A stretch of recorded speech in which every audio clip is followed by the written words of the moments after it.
دنیا ایک چند روزہ سرائے ہے اور انسان ایک مسافر جو کسی سرائے میں گھر بنا کر ہمیشہ کے لیے بیٹھ نہیں رہتا بلکہ اپنی ضرورت کے مطابق چند دن سرائے میں رہ کر آگے چلنے کی تیاری میں مشغول ہوتا ہے۔ زندگی میں تو انسان کو اس مسافرت کی خبر نہیں ہوتی، البتہ جب وہ دنیا سے رخصت ہو کر عالم بقا کی طرف جانے لگتا ہے تو اس کی یہ حالت اچھے طریقے پر مشاہدہ کی جا سکتی ہے۔ وہ تمام علاقے اور ہر قسم کے روابط چھوڑ کر تن و تنہا آخرت کے سفر پر جانے کے لیے تیار ہوتا ہے۔ ایسے مسافر کے لیے عزیز و اقارب کو کیا معاملہ کرنا چاہیے، ہم آج اسی موضوع پر بات کریں گے۔ میرا نام ہے دوستو عثمان ندیم اور آپ دیکھ رہے ہیں اردو ہسٹری۔ ناظرین، جب موت قریب ہو تو جہاں تک ہو سکے اس کی صورت، شکل، لباس وغیرہ کو صاف ستھرا اور پاکیزہ بنایا جائے۔ جب اس کا آخری وقت ہو تو اس کو چت لٹا دو، شمال کی طرف سر اور جنوب کو پاؤں کر کے سر کو ذرا قبلہ کی طرف جھکا دو، اس طرح رخ قبلہ کی طرف ہو جاتا ہے۔ اس کے پاس بیٹھ کر بلند آواز سے کلمہ پڑھتے رہیے تاکہ اس کی زبان سے کلمہ جاری ہو جائے۔ زبان سے کلمہ نہ بھی ہوا تب بھی دل میں اس کا اثر ضرور ہوگا، مگر یاد رہے کہ زبان سے اسے کلمہ پڑھنے کے لیے کہنا نہیں چاہیے۔ خدا جانے نزا کی حالت میں وہ کیا جواب دے، یہ مسئلہ اپنے رشتہ داروں خصوصاً عورتوں کو اچھی طرح سمجھا دینا چاہیے۔ جب ایک بار کلمہ پڑھ لے تو پھر خاموش ہو رہنا چاہیے۔ کلمہ پر خاتمہ ہونے کے لیے یہی کافی ہے۔ ہاں، کلمہ پڑھنے کے بعد کوئی دنیاوی بات کی ہے تو پھر دوبارہ اسے سنا کر کلمہ پڑھیں، اور جب وہ کلمہ پڑھ لے تو خاموش ہو جائیں۔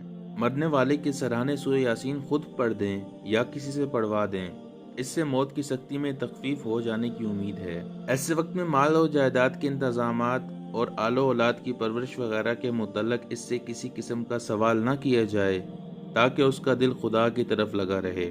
ناظرین، روح نکلنے کے بعد اس کے ہاتھ پاؤں سیدھے کر دو، تھوڑی کے نیچے سے کپڑا ہلا کر سر پر باندھ دیا جائے تاکہ منہ کھلا نہ رہ جائے۔ آنکھوں پر ہاتھ رکھ کے بسم اللہ وعلی ملت رسول اللہ کہہ کر بند کر دو، پاؤں کے انگوٹھے ملا کر باندھ دو، ایک صاف چادر اوپر ڈال دو۔ غسل کی حاجت والے آدمی اور خیز و نفاست والی عورت کو اس کے پاس نہ آنے دو۔ اگر میسر ہو تو خوشبو جلا کر اس کے قریب رکھ دو۔ غسل دینے سے پہلے اس کے پاس بیٹھ کر قرآن شریف نہ پڑھو، غسل دینے کے بعد جائز ہے۔ کفن دفن کے سامان میں جلدی کرنی چاہیے۔ ہمسایہ اور عزیز و اقارب کو اس کی موت کی خبر دو۔ ناظرین، غسل دینے کا طریقہ یہ ہے کہ بیری کے پتے ڈال کر گرم پانی تیار کر لو۔ نہلانے کے تختے کو اچھی طرح صاف کر کے 3 یا 5 یا 7 بار عود یا لوبان وغیرہ کی دھونی دے دو۔ میت کو اس پر لٹا دو۔ بہتر یہ ہے کہ سر شمال کی طرف ہو، اور اگر موقع نہ ہو یا کچھ مشکل ہو تو جس طرح چاہو لٹا دو۔ ناف سے زانوں تک ایک کپڑا ڈال کر بدن کے سب کپڑے اتار لینے چاہیے۔ نہلانے والے کو چاہیے کہ اپنے ہاتھ پر کپڑا لپیٹ لے اور ناف سے زانوں تک جو کپڑا پڑا ہے اس کے نیچے ہاتھ لے جا کر پہلے اس کا استنجا کرے اور طہارت کروائے۔ اس کے بعد منہ ہاتھ پاؤں دھو کر اور سر کا مسح کر معمولی قاعدے سے پورا وضو کروا دینا چاہیے، لیکن ناک میں اور منہ میں پانی نہ ڈالیں بلکہ کپڑا یا روئی تر کر کے دانت اور منہ اور ناک کو صاف کر دیں۔ ہاں، اگر غسل کی ضرورت میں موت ہوئی ہو یا حیض و نفاست والی عورت ہو تو منہ میں اور ناک میں پانی ڈالنا ضروری ہے۔ پانی ڈال کر پھر کپڑے سے نکال لیں۔ وضو سے پہلے میت کے ہاتھ پاؤں دھونے کی ضرورت نہیں۔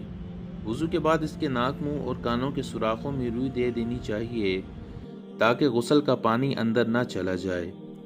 سر کے بال اور داڑھی ہو تو ختمی یا صابن وغیرہ سے ایسی طرح مل کر دھوئیں کہ صاف ہو جائیں۔